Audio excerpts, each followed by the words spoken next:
Alors, je pense que la question de Paris et de l'Europe est une question extrêmement pertinente, mais qui est quand même un peu un impensé. Enfin, on en parle peu. Je pourrais d'ailleurs, dans mon propre livre là, qui s'appelle Paris, France, Monde, hein, l'Europe, au fond, je me suis fait moi-même la réflexion, est un peu le chaînon absent. On a plus tendance à penser Paris par rapport au reste du monde, Paris peut-être par rapport à Londres, à New York, à Tokyo, que Paris en Europe. On n'est plus à.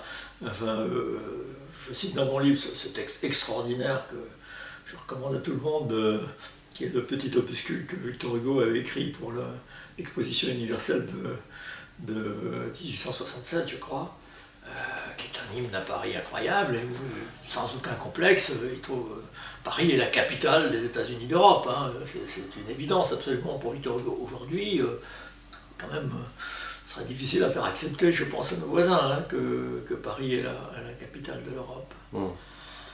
Et je pense que Paris et Londres, c'est intéressant de comparer Paris et Londres.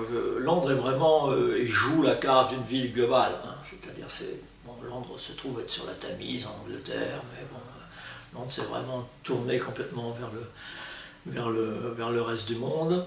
Au fond, on se fiche un peu de ses relations avec le nord de l'Angleterre, par exemple.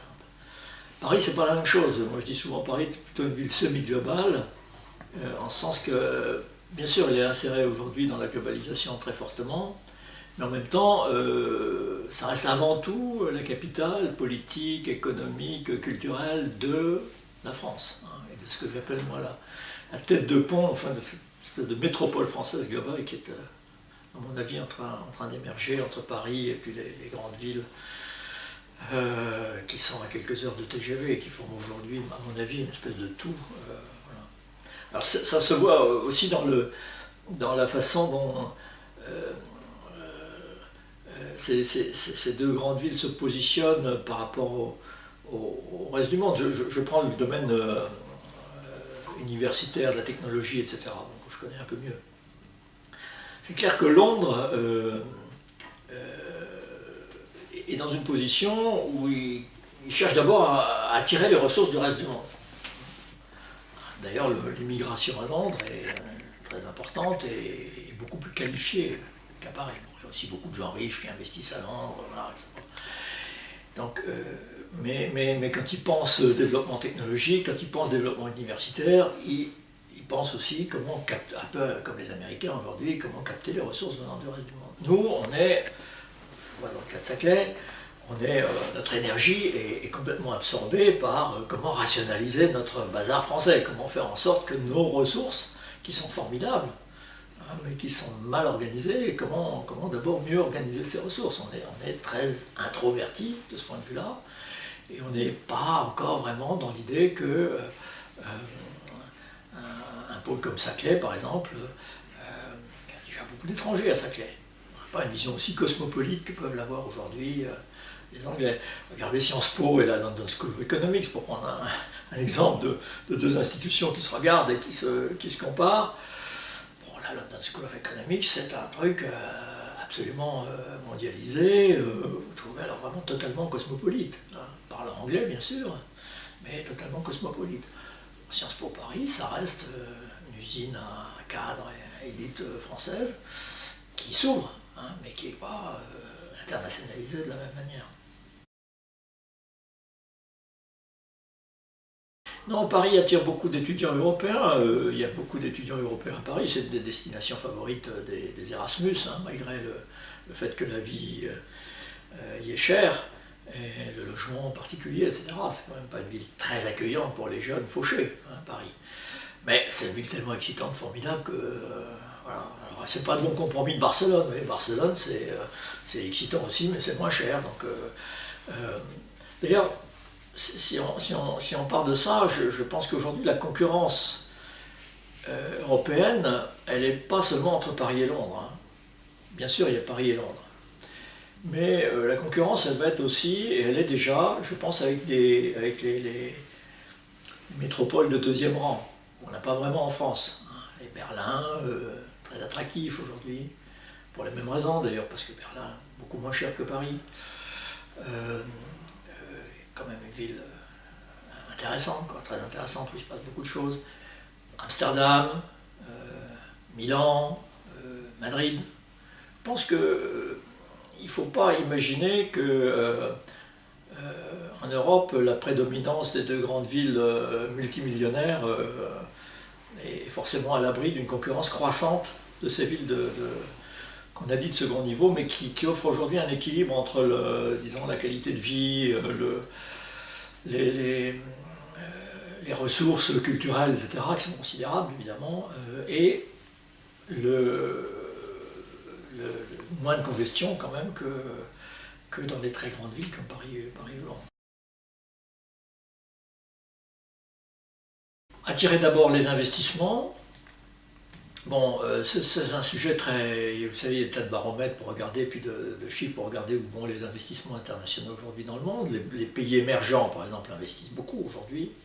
C'est très important de savoir où les grandes firmes qui sont montantes dans les pays émergents, en Chine, en Inde, etc., se constituent en fait des têtes de pont, et c'est important de savoir où mettre ces têtes de pont. Est-ce qu'elles les mettent à Paris, à Berlin, à Vienne, à Francfort, à Londres? C'est très important, parce qu'après vous avez un peu des effets d'irréversibilité qui se créent, hein, des dépendances du chemin. Donc c'est quand même important d'être bien positionné dans l'attraction des capitaux internationaux. Le problème est qu'on ne sait pas les mesurer, que l'attractivité de la France en termes d'investissement direct étranger a énormément baissé, mais on ne sait pas trop ce que ça veut dire. Enfin, la position de Paris pour ça n'est pas formidable, parce qu'il y a quand même une image un peu anti-business, etc., qui n'est pas forcément réelle, mais qui existe, hein, et en particulier dans le monde anglo-saxon, et le monde des pays émergents étant comme très des grands investisseurs émergents et très imprégnés par la culture anglo-saxonne.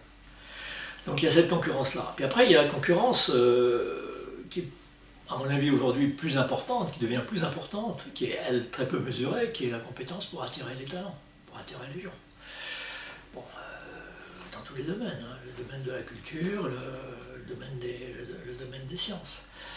La science et la technologie américaine ne fonctionnent que grâce à ça. Les États-Unis restent de loin l'économie la plus innovante du monde. Enfin, tous les grands, vous savez comme moi que toutes les grandes firmes de l'économie du numérique, par exemple, sont pratiquement toutes aujourd'hui américaines, puis ça commence en Chine, hein, très peu, pratiquement pas en Europe. Mais la base de ce développement, ce sont pas les jeunes Américains. Ce sont de plus en plus les jeunes Européens, surtout les jeunes Indiens, Chinois, etc. Les grandes universités américaines qui jouent un rôle majeur dans la dynamique du pays sont des aimants extraordinaires pour attirer les jeunes les plus brillants du monde. L'Europe est très très très mal positionnée par rapport à ça. Et Paris en particulier. La place reste attractive. Il y a beaucoup de jeunes étrangers brillants à Paris, mais pas autant qu'il devrait y en avoir. Alors il y a des tas de raisons à ça. Une des raisons, c'est le manque de visibilité. Hein. L'image de Paris reste pas assez marquée. Je vais y revenir d'ailleurs dans le domaine de la science, de la technologie, de l'industrie. C'est un message que Paris ne porte pas au reste du monde. Hein. Paris regarde cette image glamour, culture, cuisine, etc. Très bien. Il ne faut surtout pas cracher là-dessus, mais enfin, c'est pas la seule réalité. Et puis on n'a pas les grandes marques, tout simplement, qui attirent ces jeunes gens, qui ensuite restent dans le pays, souvent. Aux États-Unis, le nombre les chiffres, quand on regarde, il y a des études qui ont été faites pour voir le rôle des foreign born, des gens qui sont vraiment nés à l'extérieur, pas seulement des Chinois naturalisés américains, hein, mais des gens qui sont vraiment nés à l'étranger. Dans la création des entreprises technologiques américaines, c'est des taux énormes. Ils sont très très très présents. Le renouvellement innovateur des États-Unis se fait largement à travers ces diasporas mondiales, qui ensuite créent aussi des ponts géopolitiques très très importants avec la Chine, avec l'Inde, avec l'Indonésie, etc. Nous, on est un peu en dehors du coup pour ça. Hein. On exporte beaucoup de cerveaux à la Silicon Valley ou à New York, mais inversement, on n'en reçoit pas autant qu'on pourrait en recevoir. Il y a un tas de raisons, il y a cette raison d'image, on n'a pas les grandes marques que sont les grandes universités américaines. Des marques, Silicon Valley, Stanford, Berkeley, ça fait rêver tous les jeunes chinois dès l'âge de 14 ans ou avant. Il y a même des manuels qui existent, hein. C'est comment, pour les familles, c'est comment envoyer vos enfants à Harvard, être sûr de gagner. Enfin, bon, nous on a quoi? On a la Sorbonne, mais bon, la Sorbonne c'est quand même un truc un peu... Les gens d'ailleurs, quand ils arrivent, ils sont surpris, ils disent mais c'est où? C'est quoi ce dédale de trucs? Ça, c'est une des raisons du projet de Saclay, c'est d'installer des marques de ce type-là, mais il faudra du temps.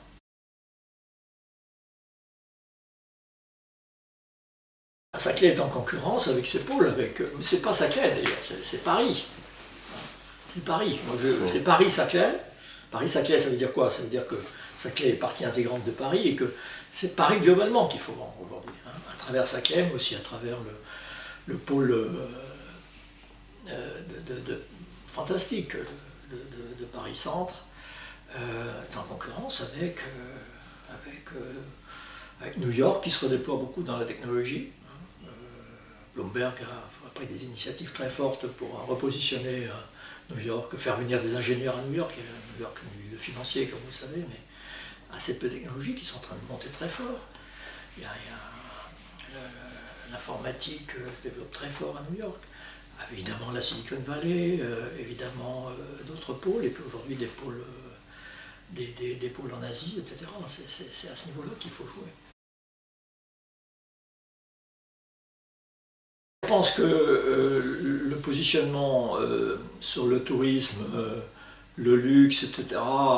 Reste majeur. Il ne faut surtout pas abandonner ça.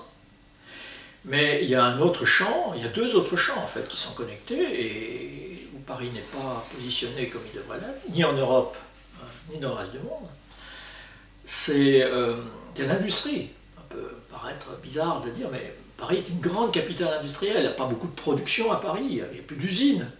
Mais il y a des bureaux d'études, Paris est une grande plateforme industrielle diversifiée en termes de compétences, diversifiée, hein, c'est ça qui est important, c'est-à-dire vous avez à la fois de la pharmacie, des biotech, vous avez de l'électronique, vous avez tous les grands secteurs aujourd'hui qui sont représentés, qui forment une espèce de grande plateforme qui est très peu connue, enfin pas suffisamment valorisée, qui est très franco-française, hein, même pas vraiment européenne.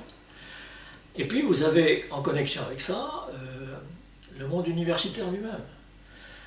Paris est quand je parle de Paris, je parle du Grand Paris, hein, c'est la région du monde où il y a si on prend un indicateur simple, qui est le nombre d'enseignants-chercheurs, on est numéro 1 dans le monde, à peu près à égalité avec la Silicon Valley, etc. C'est un potentiel gigantesque, très supérieur à celui de Londres. Bon, si on veut être un peu fair play, il faudrait ajouter Oxford et Cambridge, hein, mais Oxford et Cambridge, c'est pas quand même tout à fait Londres. Et Paris, le pôle parisien, c'est Londres plus Oxford plus Cambridge.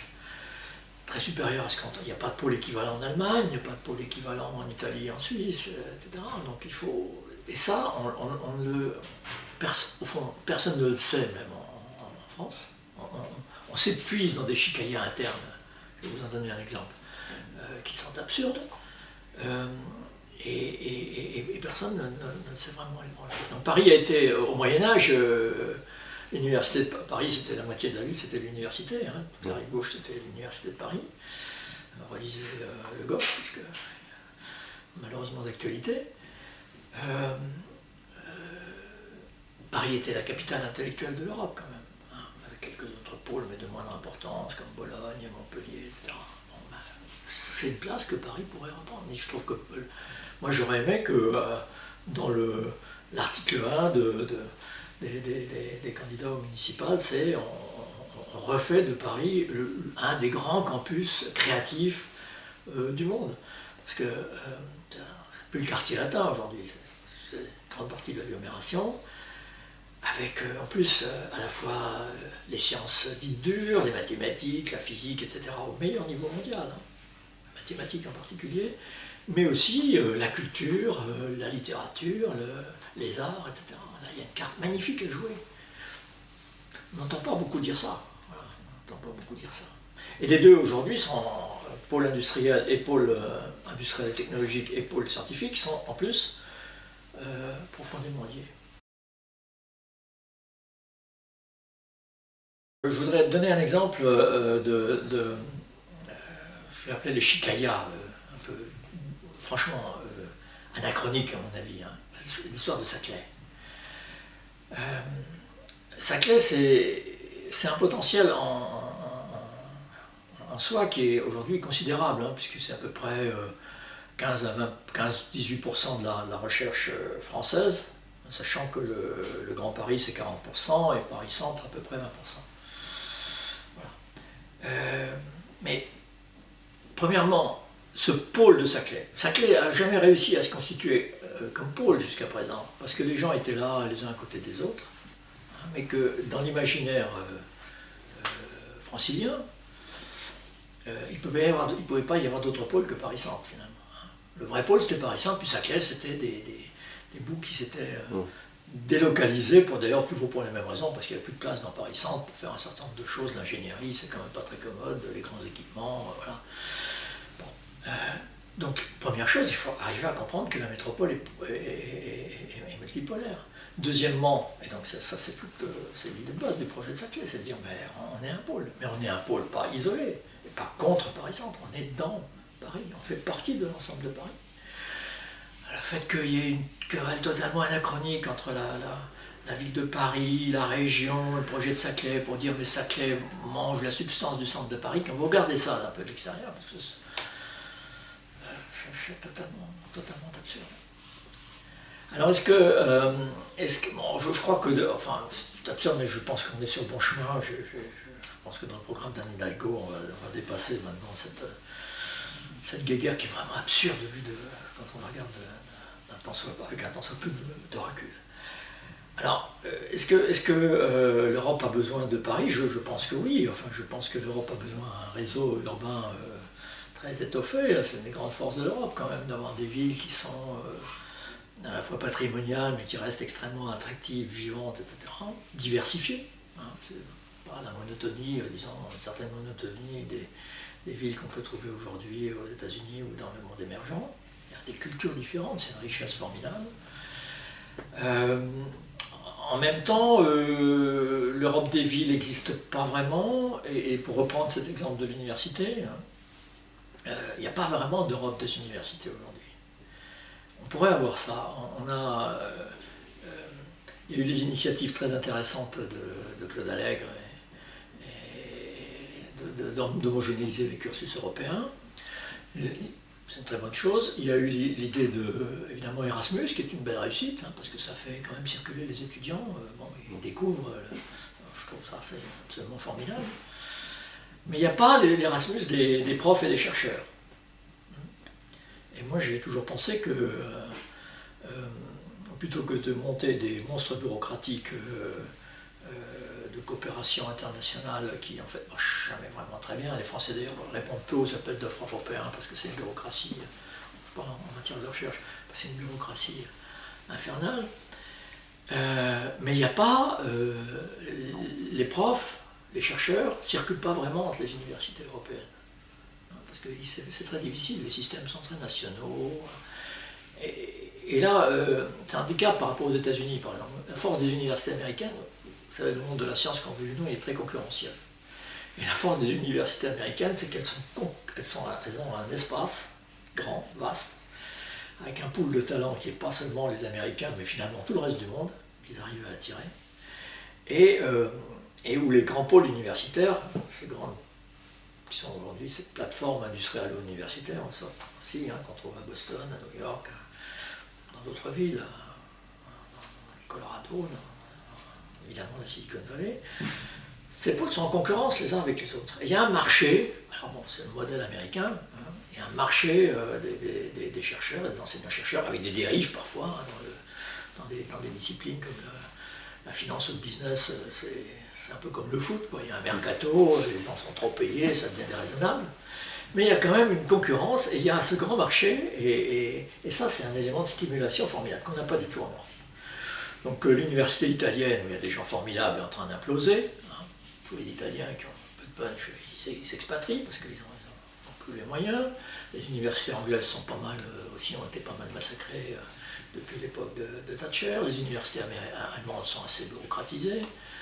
Les jeunes D'ailleurs, ils ont mis en place des systèmes de fast track pour que les jeunes brillants puissent faire carrière, n'aient pas à attendre près de 60 ans pour être nommé professeur. Mais il n'y a pas aujourd'hui, où vous allez dans les universités françaises, où vous trouvez des gens des pays émergents, vous ne trouvez pratiquement pas d'allemand, vous ne trouvez pas d'anglais, etc. Non, là, je pense qu'il y aurait quelque chose à faire, et Paris pourrait être évidemment une des plateformes, un des nœuds importants de cette Europe des universités, qu'on n'a jamais essayé de faire en fait, hein, et ça m'étonne toujours.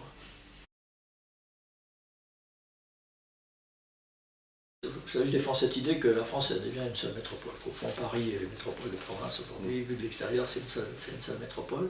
Il y a des ouvertures sur l'Europe extraordinaires qu'on ne valorise pas assez. Alors, c'est pas directement Paris, mais c'est le réseau français. Vous avez Strasbourg qui ouvre sur l'espace rhénan. Vous avez Lille, la métropole du Nord, qui ouvre sur tout l'espace des Pays-Bas, la Hollande, enfin de l'Europe du Nord. Vous avez Paris qui ouvre sur Londres d'une certaine façon, un peu directement aujourd'hui par le tunnel et l'Eurostar. Vous avez Toulouse qui ouvre sur le monde ibérique. Vous avez Lyon qui devrait ouvrir sur le monde alpin, on espère, de l'Italie du Nord. Vous avez Marseille qui ouvre sur la Méditerranée, parce que je pense que géopolitiquement il faut qu'on pense l'Europe et la Méditerranée ensemble. Je pense que c'est absolument vital d'arrêter de penser l'Europe indépendamment de la Méditerranée. Pour moi, ça changerait beaucoup la perspective si on se disait notre espace géopolitique, c'est l'Europe plus la Méditerranée, avec tous les problèmes que ça pose, mais aussi, il y a un article merveilleux d'Ulrich Beck, qui a été traduit, publié récemment, qui disait au fond, il y a un patrimoine fantastique en Europe que l'Europe du Nord ne sait pas valoriser, qui est la culture méditerranéenne, quoi, qui est quand même quelque chose d'exceptionnel dans le monde et qui est partagé sur les deux rives et qui pourrait faire contrepoids un peu à cette Europe du Nord un peu austère et protestante qui occupe aujourd'hui tout l'espace. Enfin voilà, il y a toute cette réflexion à avoir. Donc c'est pas seulement Paris, c'est tout le réseau français qui devrait un peu jouer une espèce de plaque tournante de l'Europe, parce qu'au fond cette situation de connexion est tout à fait unique. On ne trouve pas ça dans d'autres pays. La deuxième chose, c'est est-ce qu'il y a le grand sujet, c'est est-ce qu'on va en Europe vers des formes de spécialisation, ou est-ce qu'on va continuer à avoir de la spécialisation-intégration, ou est-ce qu'on va continuer à avoir comme ça des plaques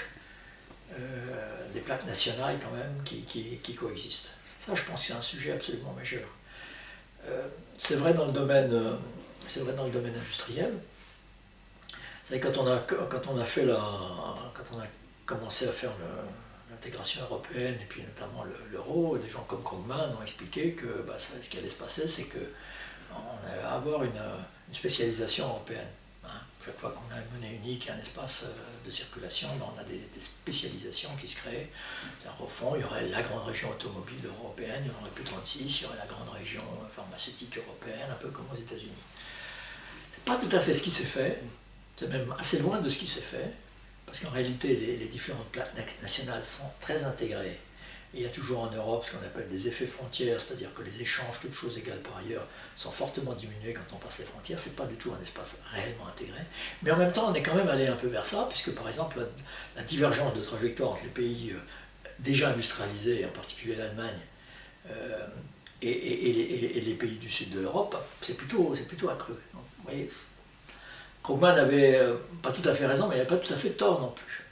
Et pour les villes, c'est un peu la même chose. Est-ce qu'il va se passer un processus où on va avoir progressivement un réseau de villes européens avec des grandes villes qui vont se spécialiser, ou quelqu'un, peut-être d'ailleurs, il pourrait y avoir quelque chose qui émergerait comme la capitale de l'Europe, hein, de fait, des gens qui imaginent ce scénario, ou est-ce qu'on va rester avec des systèmes à la fois économiques, et territoriaux et urbains, plutôt juxtaposés. Ce qu'on voit aujourd'hui, c'est que c'est entre les deux. Je pense que les échanges à l'échelle européenne vont s'accroître. Hein. Paris ne rayonne pas seulement pour la France, c'est une ville qui a des contacts avec tout un tas de secteurs, de lieux un peu partout en Europe. Mais en même temps, c'est un des problèmes de la construction européenne, on a aujourd'hui quand même des des intégrations économiques nationales qui sont très fortes et assez différentes. Hein. Moi, j'aurais dit, je pense que la France aujourd'hui, c'est comme une grande métropole, parce que tout ça fonctionne de manière totalement synergique. Il n'y a pas d'économie de Rhône-Alpes, tout ça, ça n'existe pas. Il n'y a pas d'économie francilienne, il y a une économie française, territoriale, tout ça fonctionne en réseau. C'est un peu la même chose en Allemagne, mais sur un modèle complètement différent.